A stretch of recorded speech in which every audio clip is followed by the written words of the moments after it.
E aí você chegou na seleção, como você falou, muito, muito nova. Tinha ali a Andrea Berti e a Daniela Paulzin. Sim. Primeiro você tinha que tirar a vaga da Andrea Berti, né, que era mais ou menos a segunda. Ela foi para 92, 96 as Olimpíadas, até foi com a Rosicléia. E ela tinha um nome e tal. Como é que foi você tão menina ganhar da Andrea Berti? Como é que você conseguiu isso tão rápido? Então, a história aconteceu assim. Eu treinava com a Aline Coutinho, lá em Teresina. E ela falou pro Expedito, meu treinador, olha, eu acho importante a Sara participar de uma competição adulta. Sim. E eu era muito jovem, muito magrinha. Você lutava no 44 quilos. 44. E aí a categoria era 48 quilos. E aí eles me arriscaram, vamos levar ela no Troféu Brasil. Aí eu fui e antes de eu ir para esse Troféu Brasil, a André, ela estava lá competindo. Então a gente assistiu uma luta dela anterior, sabia que ela tinha especialidade no chão, que era no sancaco, chave de braço. Então eu trabalhei taticamente aquilo ali. Caso ela chegasse naquela posição, eu sabia me defender e não só defender e saber tomar iniciativa, além da defesa.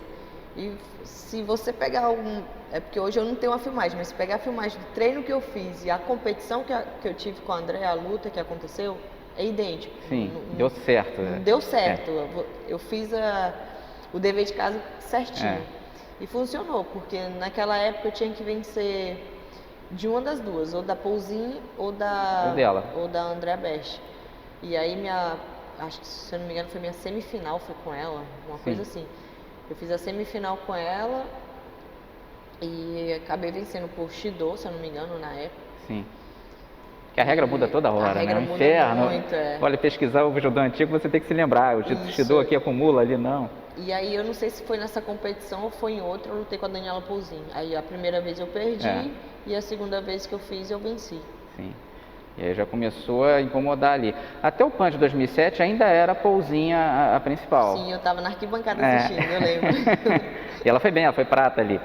Mas você tirou a vaga dela para a Olimpíada, o que eu me lembro foi uma surpresa geral. Assim, claro, sabia-se que vinha uma menina nova, com talento e tudo mais, mas foi surpreendente você pegar essa vaga para a Olimpíada. Foi também para você, claro que você tem fé em si próprio, é óbvio, mas você esperava pegar a vaga para Pequim? Eu não posso dizer que eu esperava, mas eu confiava. Eu não via nada impossível, eu achava que era possível. No dia que eu venci a Daniela Paulzin na seletiva, eu cresci. Eu vi que era possível. E aí a regra naquela época era quem tivesse o melhor resultado internacional. E aí eu lembro que eu fui bronze, eu acho que na Hungria, se eu não me engano. Uma das suas primeiras competições. Sim. Foi uma das primeiras competições do ano de 2008. E aí eu fiquei, nossa, muito feliz. E aquilo aumentou mais a confiança, comecei a olhar com mais seriedade o esporte, porque antes de tudo isso eu já tinha pensado de parar. Mesmo na seleção? Mesmo na seleção. Assim que eu entrei na seleção eu tive um problema sério assim psicológico. Sim. Porque assim que eu entrei na seleção eu nunca sabia o que era perder e eu fui para um Pan-Americano e fui bronze e aquilo mexeu com o meu psicológico. Eu vi que eu saí do meu ser. Eu me transformei psicologicamente. Eu disse, não é isso que eu quero pra mim. Só que aí veio o trabalho, veio conversa. O Expedito conversou muito comigo. Aí foi quando ele começou a tentar introduzir um psicólogo. E eu não aceitava, eu sempre rejeitei muito. Eu vim aceitar depois de Pequim. Eu vi que era preciso um acompanhamento. Porque eu sempre fui muito nervosa, ansiosa. Na hora de uma competição, até mesmo no treinamento de campo. Tinha treinamento de campo internacional, que eu acabava uma luta, eu ia pra bombinha, de tanta ansiedade que eu tinha. Caramba.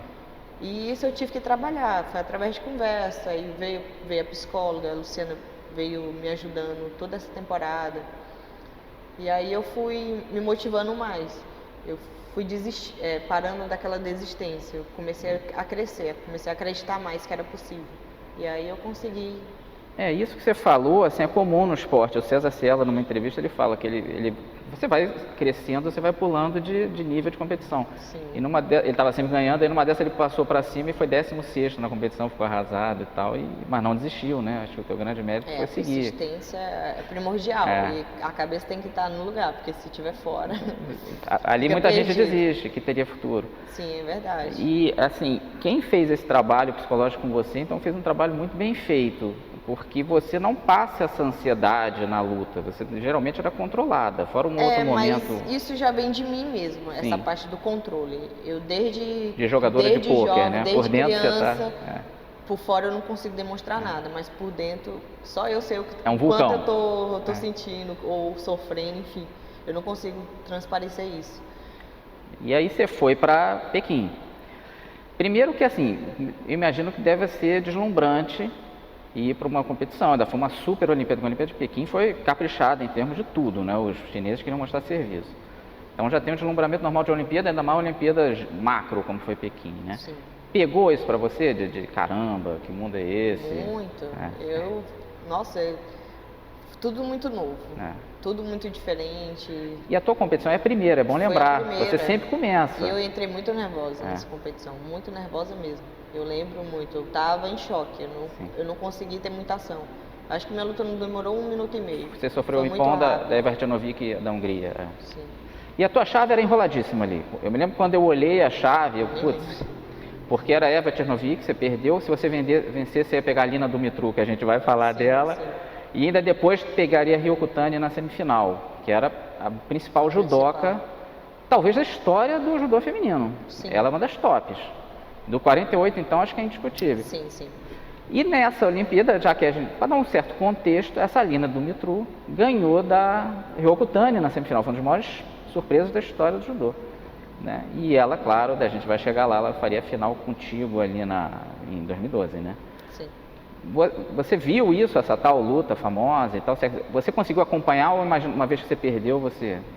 Não, quando eu perdi aquela competição, eu voltei no dia seguinte para o Brasil, voltei para casa. Ah, foi assim. Porque normalmente a equipe fica, né? Até o fim. Eu acho que naquela época, a gente não ficou. Era obrigado a voltar. Voltou. Acho que era bate e volta. Sim, sim. E... Não, deixa eu lembrar. Sim, eu acho que foi isso. E aí eu lembro que eu assisti, após eu perder, eu fiquei na competição para assistir toda a categoria. Sim. E eu lembro muito do pódio. O que eu vejo que me inspirou a crescer, a acreditar mais, foi quando eu vi a Argentina no pódio. A Paula Pareto. Porque quando eu entrei na seleção com 14 anos, 14, 15, eu lutei muito com a Paula Pareto. Então eu tinha 3 anos lutando com ela. E a primeira vez eu perdi. E depois eu venci, e aí ficava nisso, ganhava, perdia. E aquilo me fortaleceu, porque quando você vê uma pessoa e você vê ela lá na frente, a sua capacidade aumenta de querer vencer. E aí eu pensei, poxa, se ela tá lá no bronze, eu posso ser campeã. E aquilo me transformou minha cabeça, eu comecei a pensar mais positivo.